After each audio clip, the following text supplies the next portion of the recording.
Salam jumpa kembali Bapak Ibu dan saudara-saudara. Kita masih di minggu pertama bulan April dan sebentar lagi kita akan mengakhiri masa puasa. Lalu kita akan memasuki Jumat Agung dan perayaan Minggu Paskah. Nah, tentunya diawali dengan Kamis Putih. Nah, saudara-saudara, kita mau melihat apakah kita masih bisa fokus dalam iman ketika kehidupan ini terasa semakin sulit. Tadi pagi Pak Presiden agak sedikit kecewa dan mungkin sedikit keras ya, berkata bahwa kenapa banyak orang masih suka produk luar, termasuk pimpinan-pimpinan gitu ya. Mau pakai produk dalam negeri supaya ini menjadi kebanggaan. Karena sebagian besar yang beli di luar itu asalnya juga dari dalam negeri. Nah, ini hal yang menarik saudara-saudara. Artinya banyak orang tidak lagi fokus mencintai bangsa Indonesia, apalagi mencintai Tuhan. Wah, ekonominya susah, disuruh jujur, disuruh jalan yang benar, tapi mari kita tetap belajar untuk fokus dalam iman. Bacaan firman Tuhan dari Yakobus pasal 4 ayat 4 sampai 10. Mari kita berdoa. Tuhan Yesus, di tengah hidup yang masih susah, biarlah kami tetap fokus dalam iman, supaya kami boleh merasakan kehadiran Tuhan yang menghibur, menguatkan, menuntun kami dalam segala perkara hidup kami. Dan kami boleh merasakan berkat pertolongan Tuhan itu selalu menjadi kami baru dan menjadikan kami kuat di dalam perjalanan hidup. Kiranya Tuhan akan berfirman pada kami, berkati hamba-Mu, supaya Dia dilayakkan menyampaikan firman kebenaran. Inilah doa kami dalam nama Tuhan Yesus Kristus. Amin. Hai kamu, orang-orang yang tidak setia.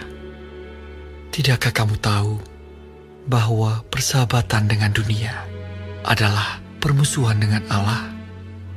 Jadi barang siapa hendak menjadi sahabat dunia ini, ia menjadikan dirinya musuh Allah.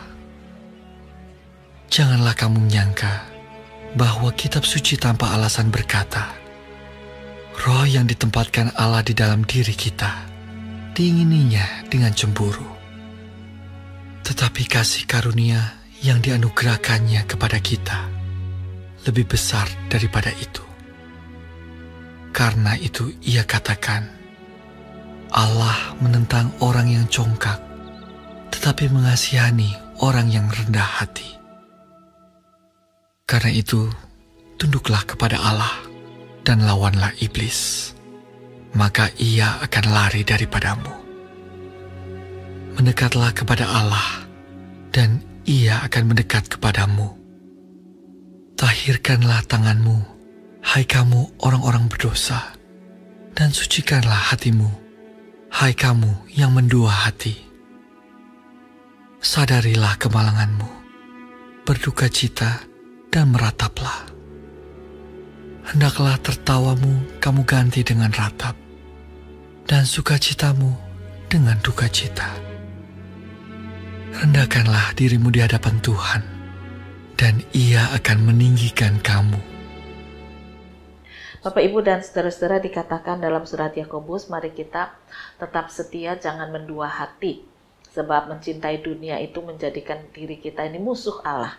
Orang yang berhikmat dalam Tuhan tidak akan mencintai dunia, tetapi dia akan lebih mencintai Allah di dalam Yesus dengan segala konsekuensinya. Walaupun konsekuensi itu dikatakan susah, tapi kalau hati kita itu punya iman dan punya kesukacitaan, tidak ada yang susah kok ikut Yesus itu.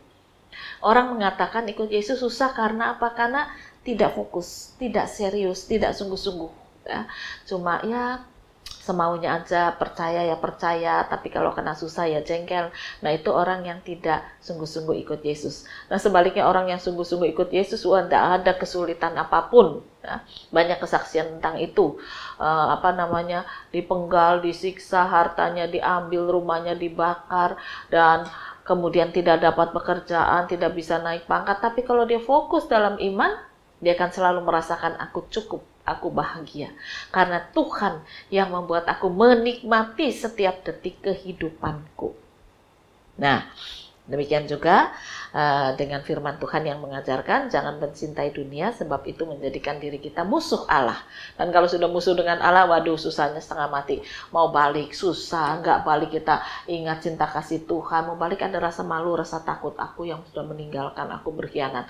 Tetapi bukan itu saja. Sebetulnya kalau kita sudah meninggalkan Tuhan Yesus, iblis itu senang banget. Dan kalau kita mau kembali dihalang-halangi oleh tipu daya iblis sedemikian rupa. Itu tadi perasaan malu, perasaan enggan, perasaan takut. Itu tipu daya iblis yang kurang ajar. Kalau kita sudah sesat, mari kembali. Mari pulang. Sebab dia pasti akan menerima kita. Tuhan tidak akan menolak kita. Jadi kalau kita dibayangi dengan perasaan-perasaan seperti itu adalah pekerjaan iblis. Sisihkan, lawan iblis dengan kekuatan iman. Itu yang diajarkan firman Tuhan. Nah, Bapak Ibu dan saudara-saudara, dalam perjalanan pulang menuju biara, dua calon imam melewati jalan besar, sebetulnya jalan raya, tapi karena sudah malam, jadi sepi. Ya. Mereka berdua jalan kaki. Dan biara yang akan mereka tempuh itu ya kalau diukur jauh ya tidak terlalu jauh, tapi dekat juga bukan jarak yang dekat sekali. Nah, walaupun demikian mereka pulang dengan jalan kaki ya. Mereka berdua bercakap-cakap tentang pertemuan yang baru saja mereka alami tadi dan seterusnya. Nah, tiba-tiba di depan mereka di sebuah halte bis yang sudah kosong, mereka bertemu dengan seorang anak gadis yang duduk sambil nangis dan ya kayaknya pakaiannya kurang sopan begitu ya. Ya tinggal dia memakai celana pendek hot pants ya, celana luar yang cukup pendek dan bajunya juga agak sedikit terbuka, tapi kondisinya dia sedang menangis. Lalu dua imam itu mengatakan mari kita tolong. Dan ketika gadis itu ditanya kenapa kamu di sini gitu ya, lalu gadis itu mengatakan saya baru saja dirampok. Semua pakaian saya dibawa, lalu HP saya juga dan dompet saya tidak tahu harus telepon pada dengan cara bagaimana pada orang tua saya. Nah, rumahmu masih jauh dari sini, cukup jauh. Nah, orang tuamu bagaimana? Ya kalau suruh jemput mereka tidak punya kendaraan. Biasanya aku pulang kerja itu ya naik bis, tapi bis yang terakhir tadi sudah lewat dan saya tidak punya uang. Karena itu saya menangis di sini, saya tidak tahu apa yang harus saya perbuat. Dan kemudian imam itu mengatakan, mari ikut kami. Kami yang akan bayar taksi di mana rumahmu. Mereka cegat taksi, gadis itu diantar sampai di rumah.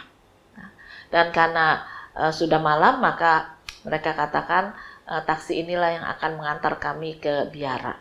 Ya, karena ternyata jaraknya cukup jauh dari biara.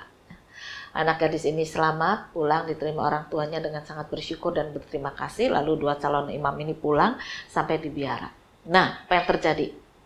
Yang satu langsung bersih-bersih tubuh, kemudian masuk ruang doa, dan kemudian tidur dengan nyenyak.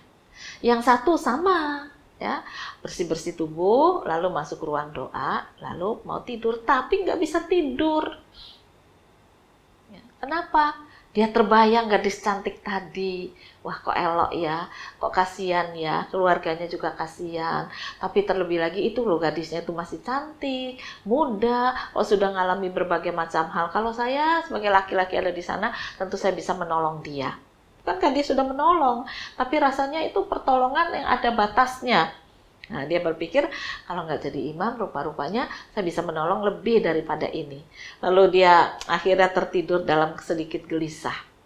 Besok pagi, ketika apel pagi selesai, sarapan selesai, lalu ditanya oleh pimpinan, apa yang menjadi sharing kamu pada hari ini? Dan temannya mengatakan, kami berdua berjumpa dengan seorang gadis yang habis dirampok. Nah, terpaksa kami mengeluarkan sedikit uang untuk bayar taksi ke tempat gadis itu dan pulang ke sini. Pimpinan imam mengatakan, tidak apa-apa, ya, nanti uang bisa diganti atau kamu bisa minta pada bendahara lagi kalau memang dibutuhkan. Lalu perasaanmu, ya tidak ada apa-apa.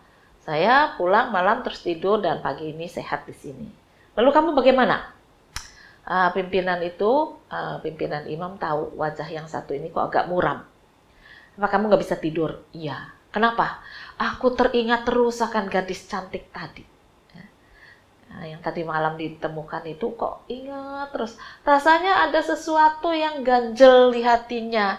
Gitu ya. Lalu pimpinan imam mengatakan, nah itulah sebabnya. Temanmu itu bersikap benar.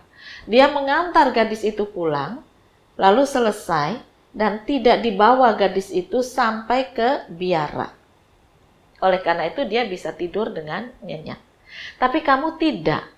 Kamu mengantar gadis itu pulang, tapi kamu bawa lagi ke biara gadis itu walaupun tidak secara fisik. Tapi pikiranmu masih ada pada gadis itu. Itu sebabnya kamu jatuh dalam pencobaan. Itu sebabnya kamu dikatakan mendua hati. Itu sebabnya kamu tidak lagi fokus dalam iman. Nah, sekarang kamu pilih.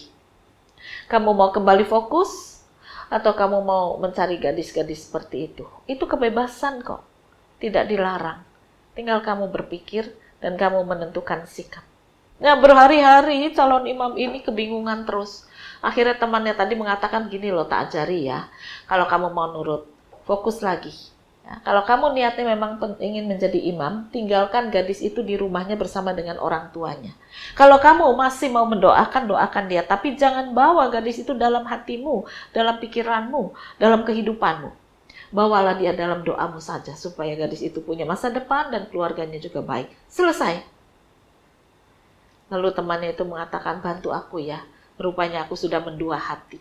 Nah, Bapak Ibu dan saudara-saudara, peristiwa ini menarik karena memang mendua hati itu melanda bukan saja calon imam, bukan saja orang biasa, melanda siapa saja.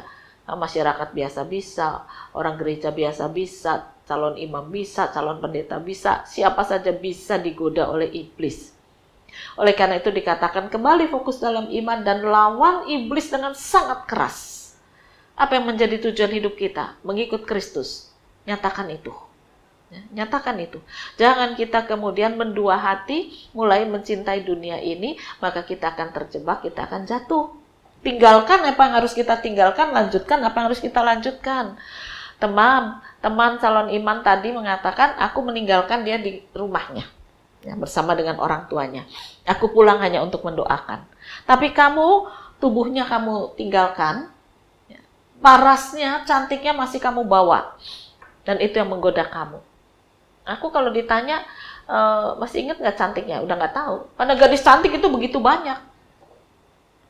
Dan aku fokus untuk melihat Tuhan Yesus. Kenapa? Karena aku memang kepingin menjadi imam. Nah, kamu bagaimana? Lalu temannya itu bilang, saya juga kepingin sih jadi imam. Maka tinggalkan.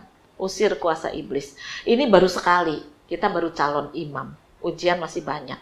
Nanti ketemu lagi perempuan lain yang lebih cantik, kamu bingung lagi. Nah, jangan seperti itu. Tinggalkan dia di rumahnya, bawa pulang kamu dalam doa, tetapi segala kecantikan dunia harus kamu tinggalkan. Bapak, Ibu, dan saudara-saudara, itu peristiwa yang menarik yang pernah dialami oleh seorang calon imam yang fokus dan seorang calon imam yang kurang fokus. Nah, sekarang kita mau lihat, kita bukan calon imam. Nah, saya sudah emeritus juga. Tetapi iman dalam fokus harus tetap. Tetap fokus dalam iman sampai seumur hidup kita. Jangan sampai kita digoda oleh iblis, kemudian kita terjatuh. Hidup memang semakin susah. Minyak goreng juga masih susah.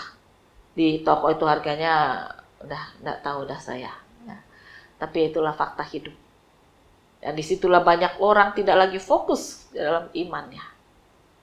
Oleh karena itu, kita belajar dari firman Tuhan. Kita tidak boleh mencintai dunia. Kalaupun kita susah karena dunia, jalani dengan sukacita. Karena kita tahu menjadi sahabat Allah itu tidak akan mengalami kesusahan menjalani dalam dunia. Mendekatlah pada Allah. Maka Allah pun akan mendekat kepada kamu. Mendekatlah kepada Yesus. Maka Yesus pun akan mendekatkan diri kepadamu. Dan itu yang dinasihatkan oleh firman Tuhan dalam surat Yakobus tadi. Jauhilah yang jahat. Sikap munafik, jauhkan. Kita diajarkan untuk melawan iblis. Kita pasti bisa karena Tuhan Yesus sahabat yang setia, kembali fokus dalam iman, dan kita akan menerima banyak berkat. Selamat berkarya, Tuhan memberkati firman-Nya. Amin. Mari kembali kita akan berdoa. Tuhan Yesus, buat kami fokus kembali dalam iman kami. Kehidupan yang susah tidak akan menggoncangkan iman kami, tapi terus akan membangun iman kami, supaya kami tidak mencintai dunia, supaya kami punya kekuatan melawan iblis, supaya kami rajin mendekatkan diri kami kepada Tuhan. Dan ketika kami rajin mendekatkan diri pada Tuhan, Engkau yang mendekat pada kami akan menjadi sumber hidup kami, kekuatan hidup baru kami. Bercahayalah ya Tuhan. Inilah doa kami dalam nama Tuhan Yesus Kristus. Amin.